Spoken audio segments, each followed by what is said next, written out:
If you need one, you can't afford it. If you're so borderline that you don't qualify for the 30-year mortgage, it could go sideways. Between 2002 and 2008, we brought in a lot of people into the homeowner pool who maybe should have stayed renters, at least stayed renters a little bit longer. We know how that ended in 2008.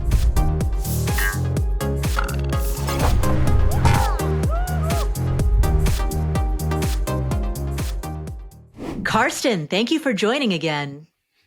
Oh, thanks for having me on. This is going to be fun. All right, so the debate is on 50-year mortgage, good or bad? Yeah. So I wrote a blog post where I said it's at least not as bad as people want to make it. So I think that's as positive as I can get. I am firmly in the camp of if you need one, you can't afford it, which is a little bit, just to explain my position, and we'll get into this debate right now, but to explain my position a bit further, I'm referring to owner-occupants. I'm not referring to rental property investors. Because if you're a rental investor, I can see the argument for if you want to accumulate, if you want to maximize the potential amount of debt that you can take out from a financial institution, then I can see the argument for taking out a 50-year mortgage so that your debt to income ratio allows you to maximize the number of loans that you take out so that you can buy more properties. I see that argument from a rental investor perspective. But if you're an owner occupant, and that's what today's debate is going to focus on, if you need one, you can't afford it. Now, that does leave space for people who want one but don't need it. And we'll touch on that when we talk. But why don't you present my central thesis? Really boils down to the statement that if you need one, you can't afford it. That's my central thesis that I'm here to defend. I agree. If you're so borderline that you don't qualify for the 30-year mortgage, 50 is the only you can afford, probably it could go sideways, right? So this was my point. So maybe keep this open as an option for very sophisticated investors who say, well, I don't need to pay off my mortgage anyways. Nobody pays off their mortgage anyways these days, right? So most of the time they move after 10 years and then you move to another place and get another mortgage. And even people keep mortgage into retirement these days. So that was definitely my point. I'm not saying that we should invent the 50-year mortgage to bring more people into the home buyer pool that previously were not able to afford it. Right? We know how that ended in 2008. Right? So say between 2002 and 2008, we brought in a lot of people into the homeowner pool who maybe should have stayed renters or at least stayed renters a little bit longer. And so this was not my intention that we should basically the marginal borrower who can't afford the 30-year mortgage and then entice them to get the 50-year mortgage. But I always think that more options is better than fewer options. I also would say that some rental properties start out as initially owner occupied, right? And so imagine you move a lot I know some people who moved a lot for jobs.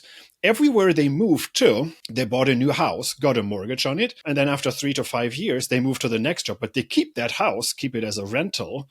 By that time, they had accumulated enough for a down payment for a house in their new location.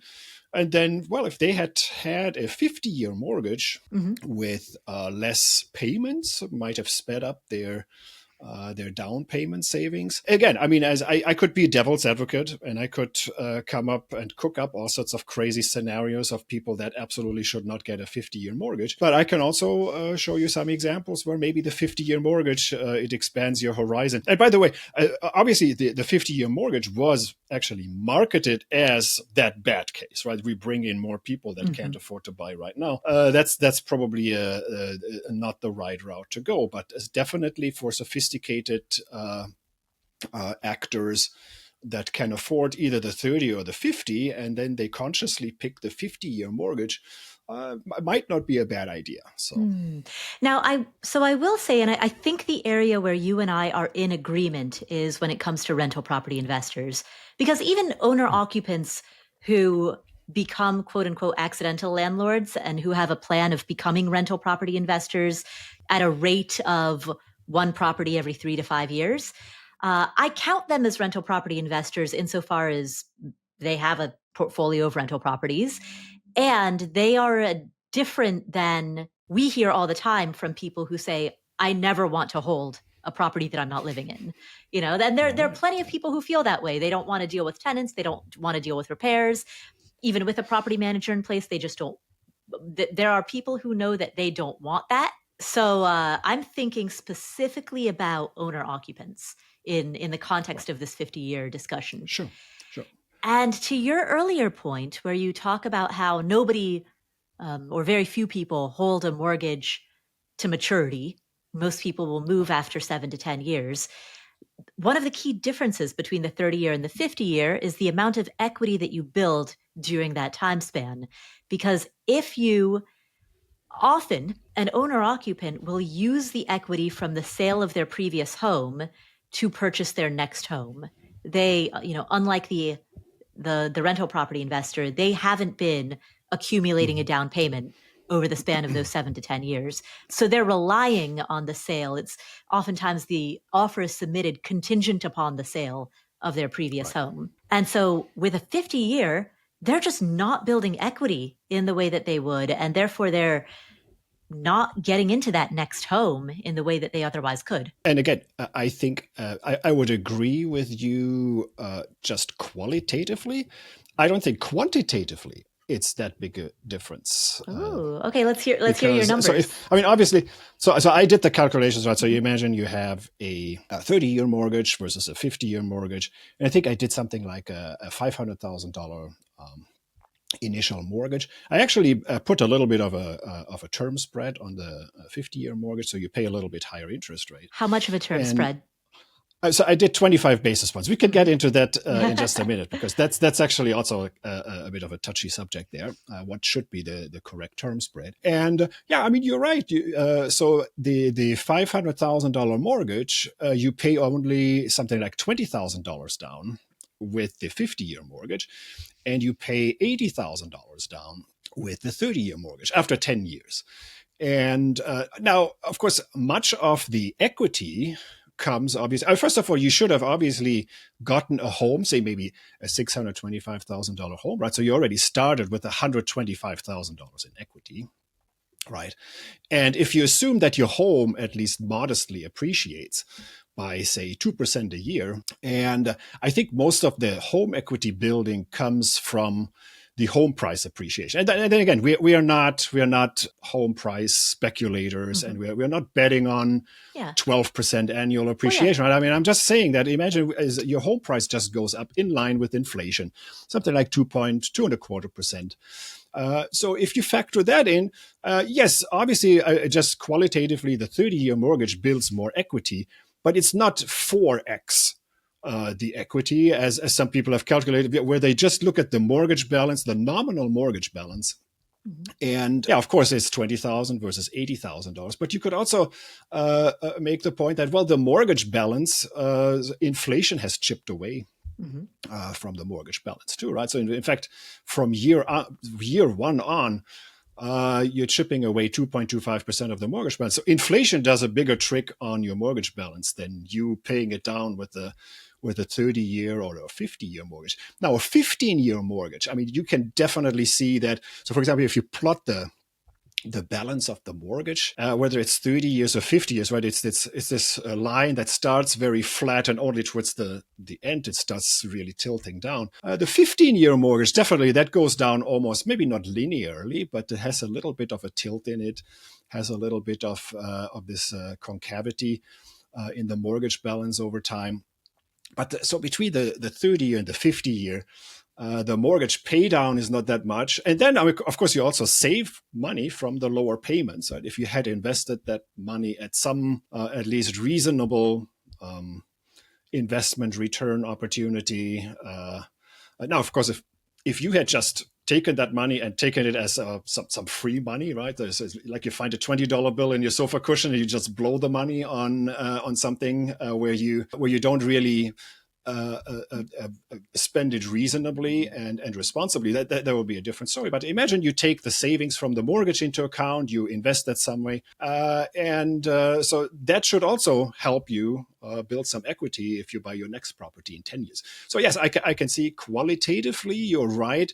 Quantitatively, the difference is not as big as some people want to make it. If once you look at the numbers, especially the after inflation numbers, after factoring in some home price appreciation. So if you do the math right, so it's not that big a deal, I thought. But in your own analysis, didn't you find that after 10 years, the 30-year would build $80,000 in equity versus the 50-year would build $20,000 in equity?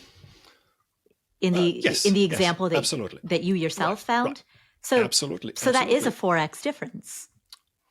Right, it's a 4x difference. So you're basically $60,000 short, just due to the mortgage balance. But again, so instead of having, say, a $420,000 mortgage, you have a $480,000 mortgage. But again, so you take the inflation out of that equation. Now, I believe it's no longer so lopsided. I think it's something like a for every dollar you pay down in real inflation adjusted terms for the 30-year mortgage, it's maybe only 70 cents on the dollar for the 50-year mortgage. So it's not as crazy as if you're looking at these nominal numbers. So that's my whole point. And then again, this is only on the mortgage side, right? You had lower mortgage payments. Maybe you had invested that difference in the stock market or in some other productive way. Maybe you bought more rental properties along the way. So I think it's really a very one-sided and also short-sighted analysis to just look at the pay down, right? So you build equity also hopefully through some property appreciation, not just the mortgage pay down. And your point is, if you invest the differential, then you're building equities, stock equities. Hopefully, and again, so which probably could bring us to the topic, right? When I say that, well, maybe you should entertain the 50-year mortgage, I still concede that maybe now is not the right time to do it, right? But just because now is not the right time doesn't mean that 50-year mortgage is always bad.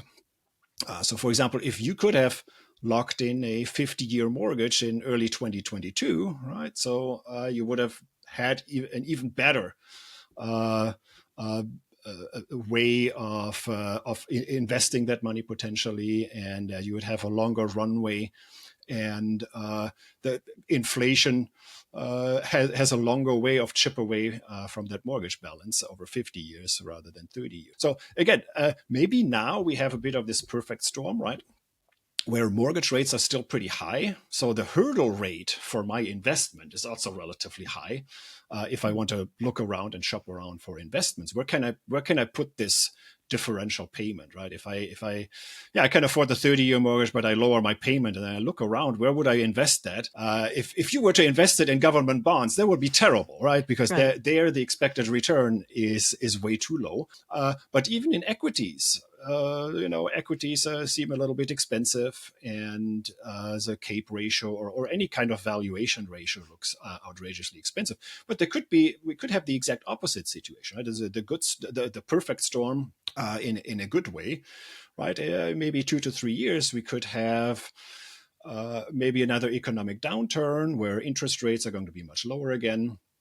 And then also equity valuations are going to look very rich, so from both sides, they both point towards the 50-year mortgage, right? Your investment opportunities are good, and that rate at which you could leverage your investments is also going to be much cheaper. So all I'm saying is don't throw out the baby with the bathwater just because right now the 50-year mortgage is not the best instrument and vehicle. Maybe keep it as an option for later. If that were the case, if in a hypothetical world you were advising financial institutions, taking the lender's side, would you then advise them to issue 50-year mortgages at our current interest rates, let's say anything above 6%, but to stop issuing these mortgages once interest rates fall below maybe 4% or 3%? Well, I trust financial institutions that they are smart enough Mm-hmm. to hedge all these risks. I mean, for example, right now, maybe institutions are not even too interested in issuing these mortgages anyways, because they know in a few years they will be refinanced again. Mm-hmm. And which could actually mean maybe now is a good time. Maybe the credit, sorry, not the credit, but maybe the term spread is not that high right now because maybe they have to offer you pretty lean term spreads, a very small spread or maybe even no spread above the 30-year to get you in the door. Because if it's too expensive, who would want this 50-year mortgage? If I mean the general direction of interest rates is definitely going down, right? I mean we're expecting something like at least 2 or 3 more rate cuts from the Federal Reserve, and eventually that's going to drag down the longer term rates as well. I think that obviously financial institutions. I mean, and by the way, most banks don't even want to keep mortgages on their balance sheet, right? I mean, is it normally when you get a mortgage, the bank just originates the mortgage and then it's repackaged. And the people that buy these kinds of packaged mortgage products would be big institutional investors, right? Like sovereign wealth funds, endowments, pension funds. Well, obviously, pension funds are a bit on the way out, but especially because pension funds, especially some of these more mature pension funds, they are basically just hedging their future payments. They are not accepting any new retirees anymore. Yeah, so there might be some pension funds that still would like to have very long range fixed income products to hedge their cash flows. And so I was surprised because in the research I did for this blog post that I wrote, I thought, well, okay, so treasuries, yes, sure, they go only up to 30 years, but what kind of corporate bonds, and then what kind of other, any kind of bond, right? So, for Mm-hmm. example, we also have some sovereign bonds from so other countries that issue bonds, but they're dollar denominated, right? And so how far do they go out? And there's some 100-year bonds. So Mm. I found some bonds with maturities in the year 2121 Wow. that were Jeez. initiated 4 years ago in the year 2021. I think it's Norfolk Southern Railway. Mm-hmm. And at least with the railways, maybe you could make the case. I mean, probably railways should be around in 100 years. But there's some other companies. I'm not going to name any names. They say, well, you have a bond that expires in 40 years. I don't know what your business model is. That business model still going to be around in 40 years? But anyway, so there's some very long running bonds. And there seems to be some appetite for that. And who is around in 100 years? Even if a newborn today bought this bond, I mean, chances are that newborn will never get the payment back in the end, at least not during their lifetime. And of course, the point is, well, people want to hedge very long-term payment streams. And these ultra long bonds are one way, right? So it could be pension funds, probably not so much. Maybe big endowments and sovereign wealth funds. They still like to invest in very long dated bonds, especially U.S. dollar. It's a safe haven currency. There's probably also a lot of foreign demand Mm-hmm. for these very long maturity bonds. So I think there's definitely going to be some appetite for this Mm. from the institutional side. That actually leads to a question that's unrelated to the 50-year mortgage, but it's a question that I've had in my head for a long time. And I know you worked at the Federal Reserve. I have no idea if you have any insight from that into the question I'm about to ask, but why is it that the United States does not issue 100-year bonds? I mean, if I were to make a bet on something being around 100 years from now, I'd be willing to bet that the United States will be around in 100 years. Yeah, I'm surprised. I think we could and we should probably. So, and of course now the train has left the station a little bit, right? So we should have done this in the late 2010s, right? But because there are some other countries that have these very long running bonds. And by the way, as somebody who had invested in that, say in the year 2018-19, a 100-year bond, and interest rates go up by even 200 basis points or 300 basis points since then. Yeah, I mean, you definitely lost your shirt there just from the duration effect. But yeah, I mean, I would support that the U.S. government could look into expanding that horizon and going to, I mean, at least 50 years. So yeah. Hmm. But Exactly for the point you brought up, right? Because I mean, we are obviously a country that will still be around in 100 years. So yeah, if we are not, then who else will be, right? right, yeah. And if we are not, then we will have much bigger problems than my bond portfolio. Exactly. Yeah. Yeah. Yeah. um, so that leads back to what sparked this conversation, which was the term premium. And just to lay out to the people who are listening why we're discussing this. So there's on the mortgage market right now, a spread between the 15-year mortgage and the 30-year mortgage. According to Bankrate, the average spread between the 15-year versus the 30-year is just a little bit greater than a half point. So it's 0.55, 0.55. That is, according to Bankrate, the average spread. We can just, for the sake of discussion, we can just round that down to a half point.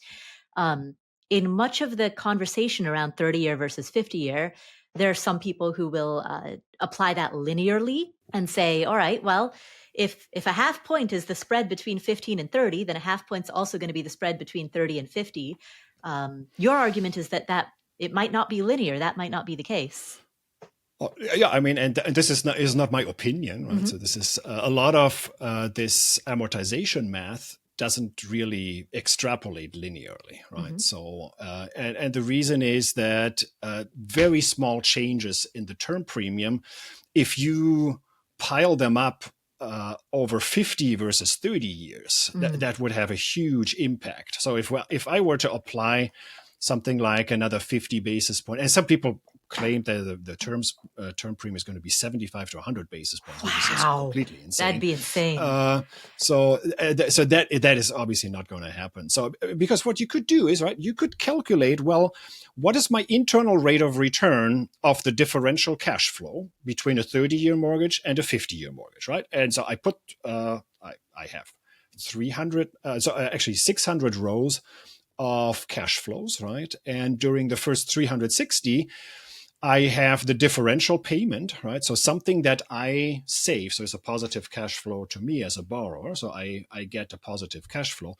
And then I get hit over the head for the next 240 months with the 50-year mortgage payment because the 30-year mortgage is paid off, right? So, and I plot this cash flow, right? A relatively narrow cash flow for 360 months, and then 240 months, a very negative, substantial cash flow of the 50-year mortgage payment.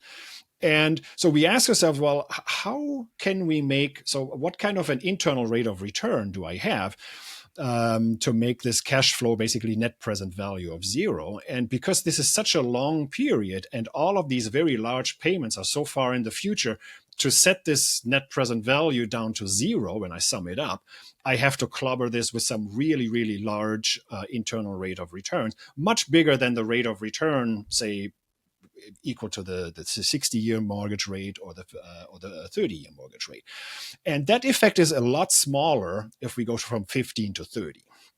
Right. And that's just because of geometric growth, right? So something where I apply some kind of a discount rate and I apply it over 10 years, 20 years, 30 years, that's going to have a smaller effect than when I apply it over 50 years. And so because of that, you need a lot smaller term premiums to squeeze this differential payment internal rate of return, which is something like a hurdle rate, by the way, for both sides of the equation, right? For the borrower and the lender, right? Mm-hmm. Because the borrower has to ask himself or herself, is it worthwhile for me to have better cash flows for the first 30 years, but then I have a lot more cash flows later. And then the lender too, right? So the lender gets less revenue, gets less interest income over 30 years, and then gets more interest income for the next 20 years. So what kind of investment return do I want over this horizon? And it turns out that very, very small spreads can create some huge internal rates of return. So I plugged in.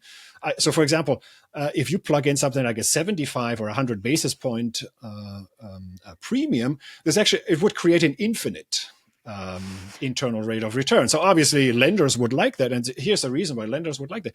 If you apply a term premium high enough, it's actually the 50-year mortgage would have a higher monthly payment than even the 30-year mortgage, right? And then nobody would want that. Of course, the lender would love this, right? You get more for 30 years, and then you get even more for years 31 to 50, right? So, but yeah, I mean, that's not going to happen. Every time you have to do these net present value calculations and internal rate of returns, well, you have to have some positive and some negative cash flows. If everything is positive, then there's no internal rate of the internal rate of return would have to be infinity to press everything down to zero. And so here again, right? So this kind of math over 15 years, 15-year mortgage versus 30-year mortgage. So you need much bigger term premiums to bring these differential payments into balance.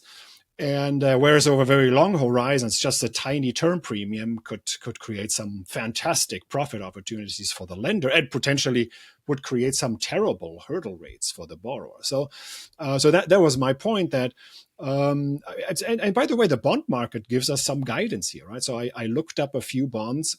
Mm-hmm. Of some corporations, and at least I took the same corporation, but I looked at different expiration dates for their bonds, right? So at least I would have corporations where they have, obviously it has the same credit rating, right? Just the maturity of that corporate bond is 20 years apart, and they have very, very tiny term premium. And as the corporate bonds are even much more extreme than mortgages, for example, right? Because in a corporate bond, you get only the interest payment, and then at the end, you get the big lump sum payment, right? So delaying that by 20 years. So from a finance math point of view, that's a much bigger deal than spreading out your mortgage amortization for 30 versus 50 years. And so this is where I came up with that rough estimate. Yeah, probably somewhere between 20 and 25 basis points would be a fair term premium for that longer mortgage, if you're really sure that you hold the mortgage that long, right? And so, for example, if it's paid back early, the lender gains, right? You get more interest.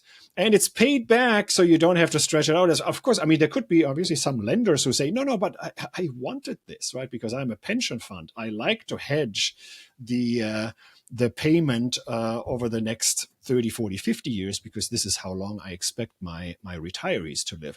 But again, I mean, to say if I were a private lender and I did a mortgage and somebody paid me something like 25 basis points more for the 50-year mortgage, I would love to get those 25 basis points extra, because I'm sure that this person is going to move after 10 years and pay back the mortgage, and I pocketed the 25 basis points extra, and I'm not even going to go that far. So this 25 basis point term premium was only calibrated for something where you don't have any prepayment risk. If you have a prepayment risk, that would make it even more important that, well, we can't have something like a 50 basis point or even 75 basis point term premium. I know, so it would be nobody would go for that on the borrower side. At least nobody rational. Mm-hmm. Even though obviously lenders would probably make a lot of money if they offered that. But with the prepayment risk, and that was exactly what I was about to ask about next. With prepayment risk, as a lender, you're in a situation in which if rates fall, then the borrower can refinance. But if rates rise, then the borrower holds, which that seems like asymmetric risk from the lender's perspective, right? Because the lender suffers from duration risk if rates rise, and then loses out if rates fall. Right. And by the way, I mean, this risk is even worse in the corporate bond market, right? Because most, maybe not most, but many corporate bonds also are callable, right? So there might be a little bit of hurdles, right? I don't think they can be called right away. There's probably some schedule after which you can call the bonds. It might be a little bit more complicated than for the average mortgage borrower, but as most corporate bonds are also callable. And then on top of that, right, it's this issue, right? You have only interest. These are interest-only loans, and then you get the big payment of the principal back at the end of the mortgage. And yes, absolutely, the borrower has this fantastic heads I win, tails you lose, right? So Right. if interest rates go up, that's great. I'm going to keep this. And because interest rates are higher, probably inflation is really high. Inflation is going to chip away the mortgage balance, and especially as a corporation, right? There's never the risk of kind of moving, right? So that's not, so they can keep the bond for as long as they want. There's no issue if you ever move your headquarters to a different state that you have to pay back all of your corporate bonds. You can keep them, and then if interest rates go down by enough, then you just refinance. And by the way, they face the same fixed costs, obviously, right? So they have some cost of issuing a bond. Well, you have to pay some big financial institution to rally the investor masses to buy up your bond, and there's some cost. Just like a mortgage borrower, any refi is going to be costly. You might have an inspection and a credit check and some legal fees. You take that, you just multiply that by maybe 1,000 or so, and then you get the cost that some of the corporate borrowers face. Yes, but yeah, there's this asymmetry, and it's basically the lenders are yeah on the hook for the risk, but then again, obviously they also want to be compensated for that, right? So we call that, it's basically called the convexity risk, right? The convexity means that there's this non-linearity in the mortgage pricing. So you lose if interest rates go up, but you should gain if interest rates go down. But you don't gain as much as you hope because the thing could be prepaid. Which, by the way, you don't have in treasuries, right? So treasury bonds, are, at least to my knowledge, they're not called. So that's why if interest rates go down and you have you have a 5% treasury and interest go down to 1%, you made a ton of profit along the way.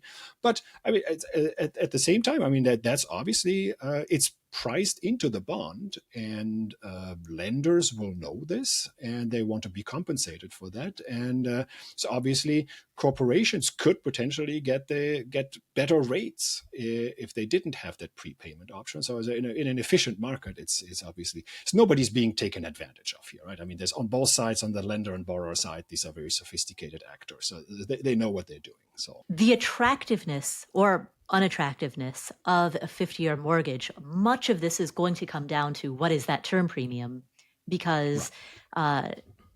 If that term premium is a quarter point, it's a very different conversation than if it's, 75 basis points. But it strikes me that with a 50-year mortgage, there's more time for rates to move against investors. There's more time for the convexity problem to rear its ugly head from a lender's perspective. And so it, stands to reason that a lender would want to be compensated well for that. Right. And I mean, to alleviate some of these fears, right? So I did the calculations. For example, you can calculate something, what's called a duration, right? So bonds have a duration. They have a maturity, which is when they're paid off. The duration is this mathematical concept, right, where you calculate, and they had the duration for the bond pricing. Duration has at least two interpretation, right? One is the duration is over what period on average is the loan paid off. So you look at all the payments, not just the final payment. And the other very intriguing interpretation is that the duration is something like it measures the interest rate sensitivity of the present value of the loan. And that means that if interest rates go up, right, so you discount at a higher rate, so that means the loan value goes down. So it measures how risky this investment is if you have fluctuations in interest rates. So just to throw out some numbers there. So even some of these bonds that I looked at, right? So there are bonds that have maturity 20 years and 40 years. their duration was really only 12 and 16. Right? Because I mean, there are some payments are flowing already early on, and so on average, the loan is roughly paid after much less than the whole 20 or 40 years. And then if you do the same thing with the mortgage, you have even surprisingly low duration. So I think I calculated something like somewhere between 11 and 14. So 11 would be the duration for a 30-year mortgage, and 14, so only 3 years longer, would be for the 50-year mortgage. So if you calculate the interest sensitivity of the price of that loan, yeah, I mean, you go from 11 to 14. I think it was 10.7 versus 13.7. So it's obviously it has to be higher because it's a longer maturity loan if you increase the mortgage, but it doesn't mean that a 50-year mortgage, the price risk due to interest rate fluctuations doesn't have to be 50 over 30. That doesn't have to be 67% higher risk. It's actually it's only 25% more risk from interest rate fluctuations. So yes, but again, so these are risks, and people would want to be compensated for that. But then again, most people buy bonds because they tend to be a good diversifier of your equity risk, right? So especially, and then by the way, so each individual mortgage, of course, also has some credit risk built in, right? So, but Right. so imagine we take this big pool of mortgages, right? It's not just one borrower. So you diversify away a little bit of this idiosyncratic risk, right? Where somebody loses a job and can't pay the mortgage. And then they get angry and they pour concrete down the pipe and make sure that the bank doesn't get the house at full value either. So let's assume that is already all averaged out, and we make this basically almost like a relatively safe government bond minus a little bit, maybe a 1%, 1.5% or 2% chance of maybe some mortgage delinquencies along the way. And so lots of people like these kinds of fixed income investments because they behave in a way that has some nice correlations with your other risky assets, right? So the bond risk seems to be at least uncorrelated, sometimes even negatively correlated with your equity risk. And so sometimes, obviously there's risk, and there's duration risk and interest rate risk. Many times the interest rate risk is actually a good risk to take on, and then there might be even some people who say, "Well, I love the interest rate risk so much. How can I get more of this?" And of course, whereas in isolation, obviously everything's more risk should deserve a bigger premium. So in the big scheme, just having more interest rate risk doesn't necessarily mean that you get terribly penalized for that, because it's a risk that people actually seek to hedge other risks. So either say, imagine you're a private investor and you have your equity portfolio. Well, maybe you want to have only 75% equities and 25% bonds, because if equities go down in a recession, bonds have some potential to go up and hedge some of that risk. Or say you're a pension fund or any kind of an institutional investor where you want to hedge some nominal or sometimes real future cash flows, then you would also like bonds. And you wouldn't really care too much about the interest rate risk, because if interest rates go up, yes, interest rates go up, that means your portfolio goes down. But if interest rates go up, then the future discounted cash flows that you owe, they might also go down. So you actually like that kind of risk. So it's a risk that is a good risk to take for a lot of actors. I want to return back to the attractiveness of a 50-year loan for the average owner-occupant. And one of the main points that gets brought up, particularly in mainstream media when we read about the 50-year mortgage, is the massive differential in interest that the average owner-occupant would pay if they were to hold this to maturity. Right. You make the point in your argument that paying interest isn't bad. Elaborate. At least if you read between the lines, you sometimes see that people get offended that over time, the longer the mortgage is, the more of your payment goes towards the interest and not paying down the principal. And I'm not offended by that, because obviously you can't just take the sum of your payments, and it's because the sum of your payments, you're comparing apples and oranges, right? Because a payment of, say, $3,000 for your mortgage today is very different from a payment $3,000 20 years into the future, right? Time value of money, everything needs to be discounted back into today's dollars. And if I take all of these payments and I discount every one of these payments back at the mortgage rate, and I sum them all up, by definition, I get the mortgage principal, right? So every mortgage you pay exactly the principal. And then everything that you pay in nominal dollars in addition is interest. But yeah, I mean, if I discount it down, there's nothing offensive or abusive about paying more in interest. For example, today, at today's interest rates, even the 30-year mortgage, right, at something like 6% or a little over 6% in some cases, over 30 years, you would pay more in interest than principal. And then with the 50-year mortgage, I think it's probably something like a 2-to-1. So out of every dollar, you probably pay only 33 cents of principal and 66 or 67 cent of interest. And so I don't think there's any magic line that you cross, where if you go from more interest than principal, then I don't know, the universe blows up or something like that. And so, for example, going back to that one bond that I described, there was a 100-year bond. It pays an interest of 4.1%. And the principal is paid after 100 years. And through that time, right, 4.1 times 100, you paid for every $100 loan, you paid $410 in interest. And only $100 so that's what the principal paid on is at the end. So it's actually 4.1 to 1.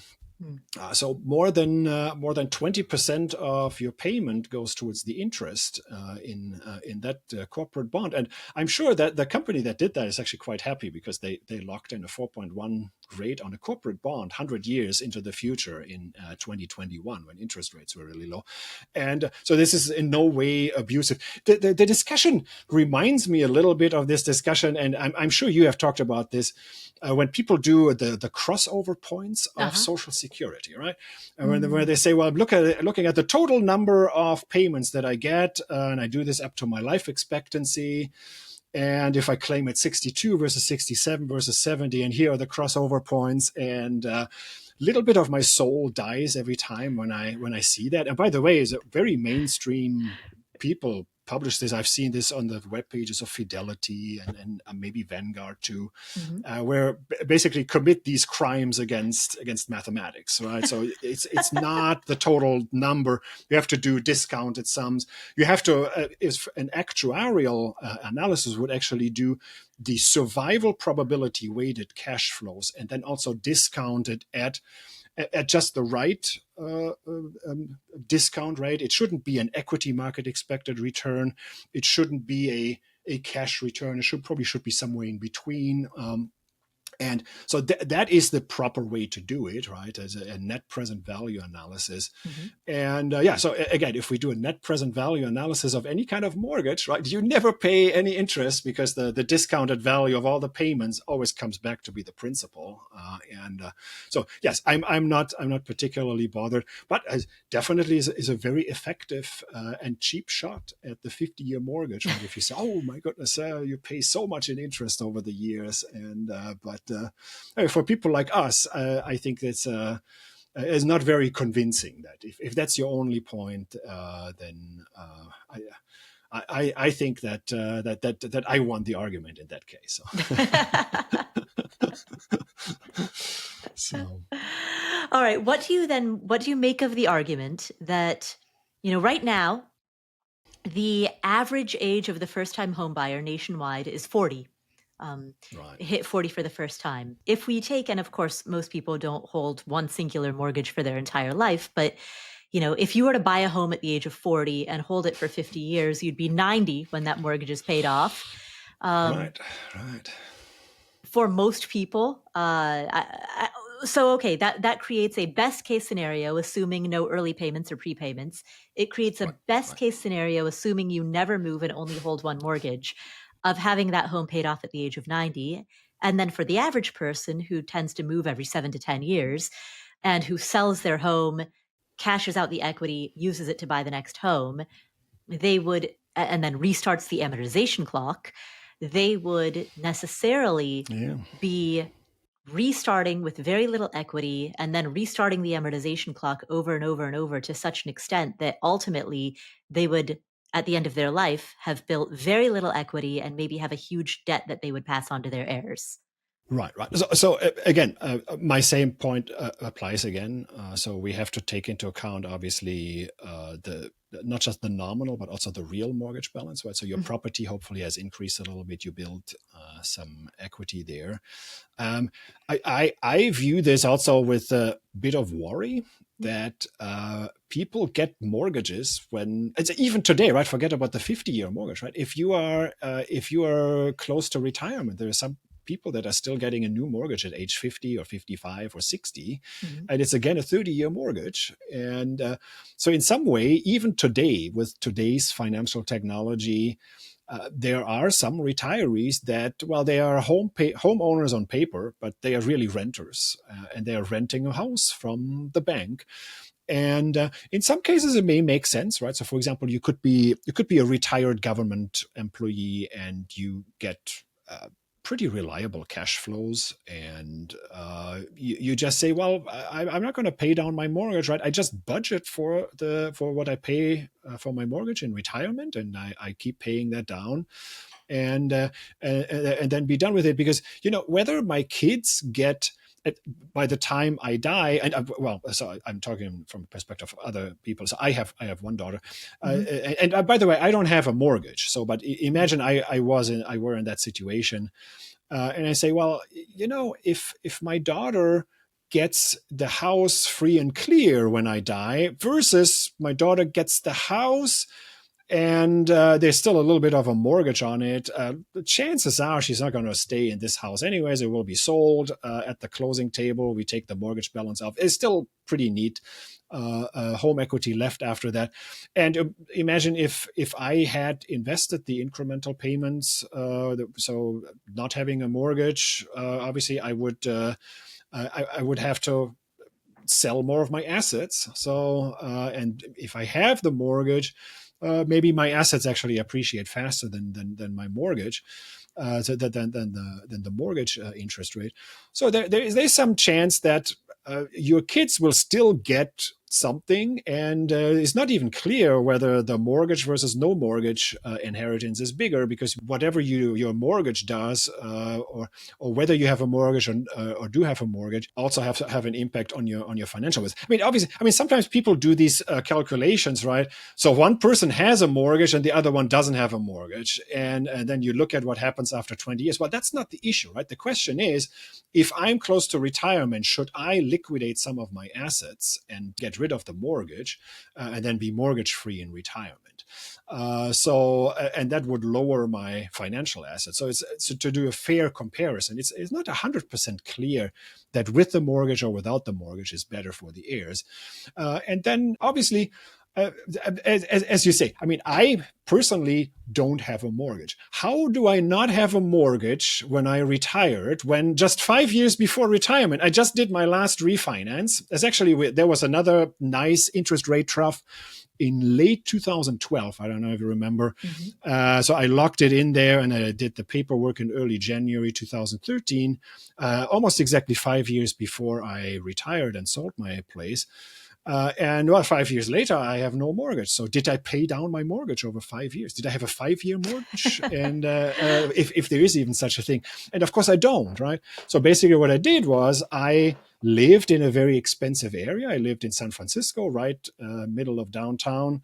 I sold the place, and of course I had some home equity, and then the mortgage obviously was paid down a little bit, but then again, the big impact on my equity came not from the mortgage pay down, it came from the property appreciation. Right. Although, Which wasn't insane. It wasn't insane. I think I had something like a maybe 5.5% annual property appreciation. So it's more than inflation, and it was a good time to own property in San Francisco. If I had bought a little bit later, I could have bought a little bit more at the trough. Then I could have probably done something like double-digit annual return on the property price. But when I bought, it was not the ideal time. But I still what year made did you buy? I bought in 2008, which was a bad year to buy in San Francisco. And I could have waited maybe until rock bottom prices in early 2010. So that way I would have had better pricing. But so bought in 2008, sold in 2018. And so I walked away with enough equity, and then I bought a place in a much cheaper area in Washington State, not in Seattle, which is also quite expensive, and not in Portland, Oregon either, but across the river from Portland, Oregon. Oh, and, Vancouver, Washington. Is that where so it's actually Vancouver, Washington is just a little bit away from where I live, which has nothing to do with the Canadian border, right? We are at the southern corner of Washington State. And it's actually named after Fort Vancouver, right? Vancouver was the some, I think, lieutenant or somebody who explored this area. Yeah. And so that's how the name Vancouver came about. It's actually the Washington Vancouver was founded before the Canadian Vancouver, but of course Canadian Vancouver is much bigger now. Yeah, and I'm just one town over from Vancouver in Camas. So I bought a place here and now have no mortgage, right? And then if I wanted to, of course, not everybody was as lucky as I got when I retired. But I mean, you can definitely extrapolate that to other retirees, right? So you retire, you move, you're living very close to the city. Maybe you move a little bit away. You don't have to clog up the freeways in the big metro areas. Maybe move out to where it's a little bit quieter, and then buy a cheaper place. And that is probably the much better way of going from mortgage to no mortgage, from working to retirement, than diligently paying down your mortgage. Because I don't know anybody anymore who has a mortgage from 29 years ago and they're just about to make their last payment of their 30-year mortgage. I mean, that's totally unheard of, right? Because of refinances and job moves and or other reasons to move. Especially right before retirement. I think the best way to go mortgage free is to just scale down your house, or to move to a smaller place, cheaper place.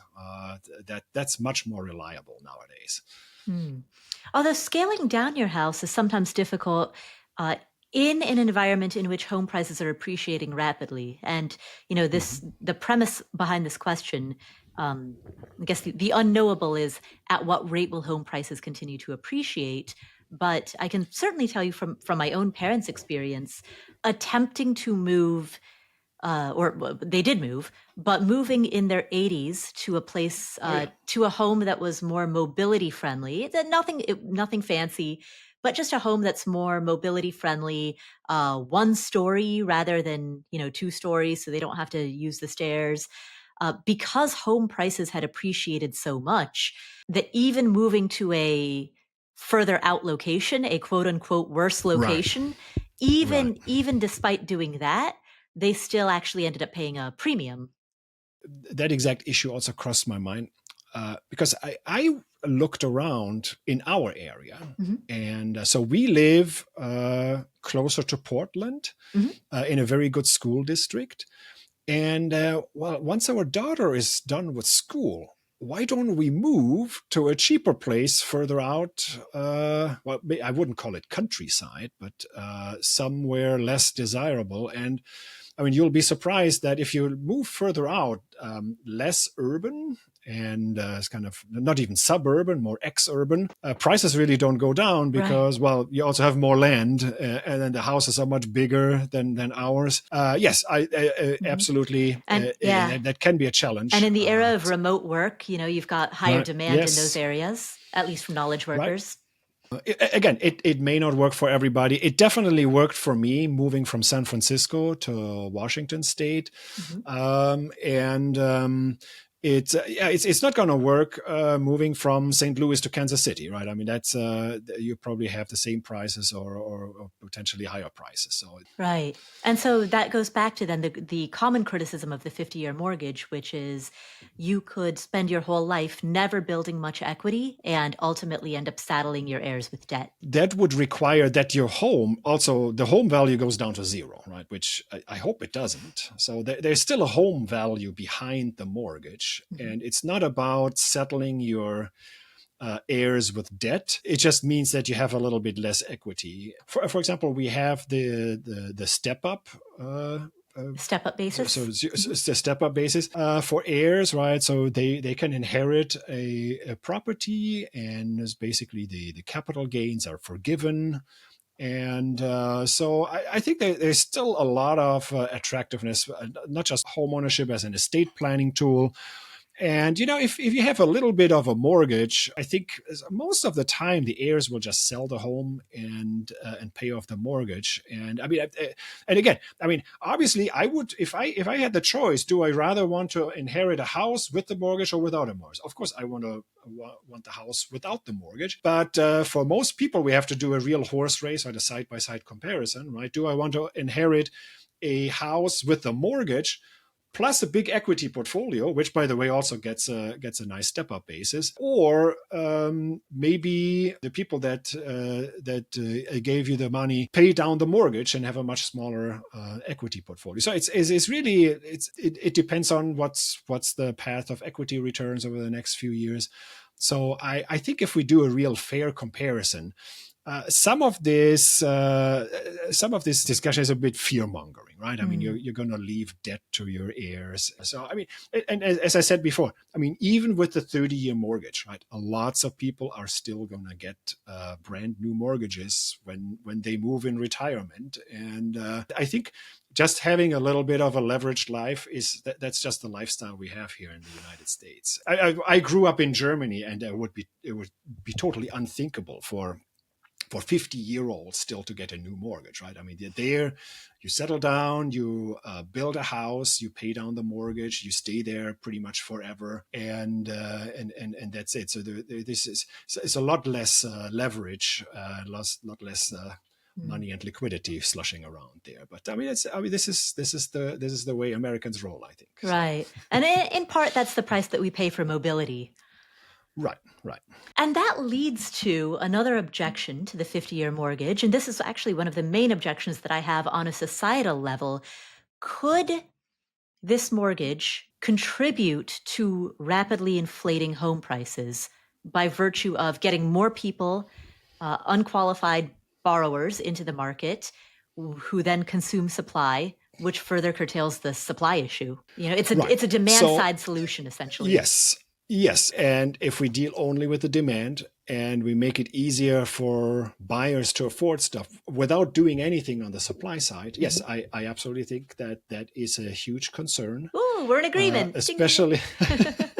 Especially because, I mean, especially in the big metro areas, right? There's constraints. You can't just invent new land around San Francisco or New York City or Seattle, right? You have some constraints on how far you can build. I mean, Manhattan is literally an island. Yes, that's right. And then some, and so these are just geographic and physical constraints, but I think they're also man-made constraints, right? So there are rent control, right? I remember some tweets just a week or so ago that had to do with that, and so basically. That hampers supplying new homes.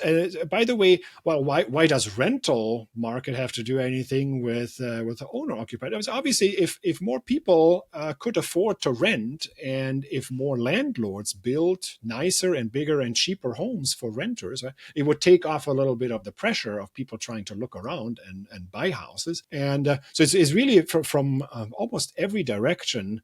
we're constraining the housing market to work properly, right? So we have rental control, and then it's any kind of building codes, right? The building codes become more involved every year because politicians say, "Oh, wouldn't it be better if we built houses that have all of these additional features and they're all really nice, but they're making new construction a lot more expensive," right? So I don't know if people ever think that way, but they should also take into account some of the building codes and as a zoning and the delays during construction, The permitting and process, right, the permitting process. I think it's just from identifying a lot of land to the people actually moving into the subdivision there. I think it's probably takes 5 years or so, at least in the it takes a area where very we long live. time. And yeah, there's setback And requirements, there's density right, limitations. right.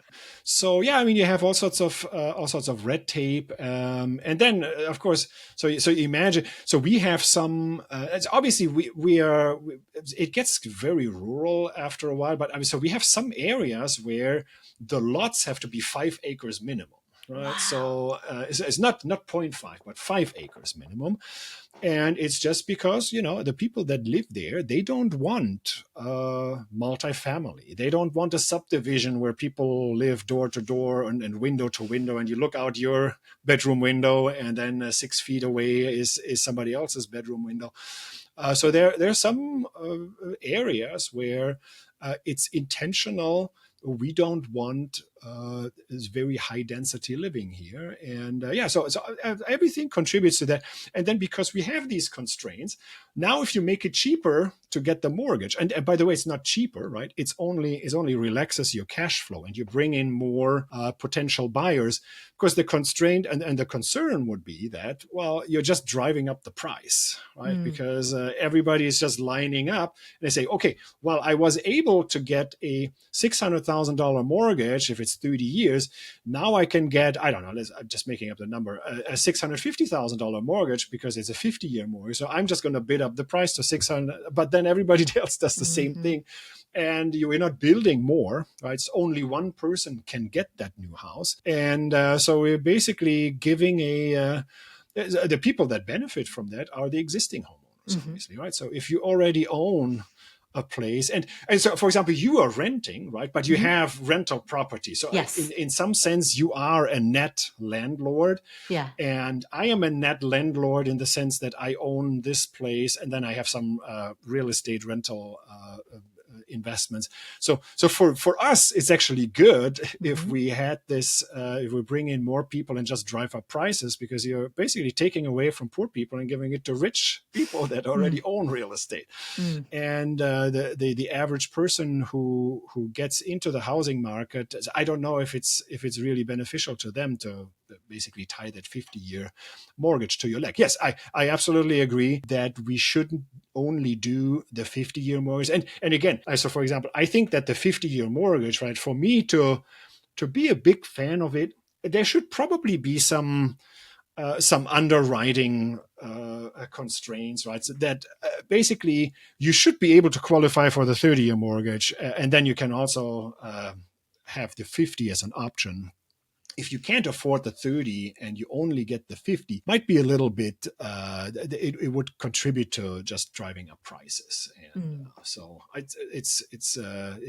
think that is a valid concern. But then again, I mean, I also always say that just because one method doesn't solve the problem entirely, and it's just a small improvement, doesn't mean that we shouldn't consider it. But this is a bit concerning that this could be this could have zero effect on building more stuff. I mean, for example, it could have the effect that if we make this 50-year mortgage more available to the commercial side, right? So if you're a landlord and we push more landlords into the 50-year mortgage and they pick this up, and maybe they are the first ones to implement it, early adapters, maybe it would have an impact on the supply side, right? Where landlords say, okay, now it's more attractive for me to build to build homes, and I have a long horizon, and I'd rather have a 50-year horizon than a 30-year horizon. That means I can build my next property faster because the cash flow has is a little bit lower for me.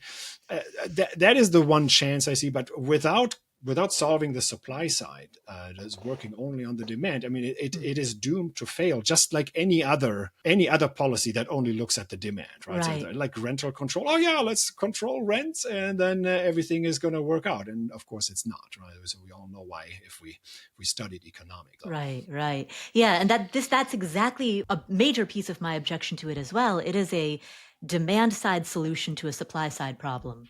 Mm-hmm. And Right. that will likely have the net effect of only driving prices up. Yeah, yeah. Yeah, I agree with that. Yeah. Yeah. All right. So we have found a couple of points of agreement. Yes, for sure. Well, thank you for having this discussion, Karsten. You bet. Glad I could come on the program. Or this debate, I should say. Thank you for this debate. Yeah, either way, it's always my pleasure. Karsten, where can people find you if they would like to learn more from you? I have a blog, earlyretirementnow.com, and I write about retirement-related topics, but of course, anything finance-related, I thought I sometimes weigh into, and just like this one, try to play devil's advocate there a little bit. And yeah, and I'm on Twitter too. So, but if you go to my blog, you can find the ways, different routes to contact me. Nice. Well, thank you so much.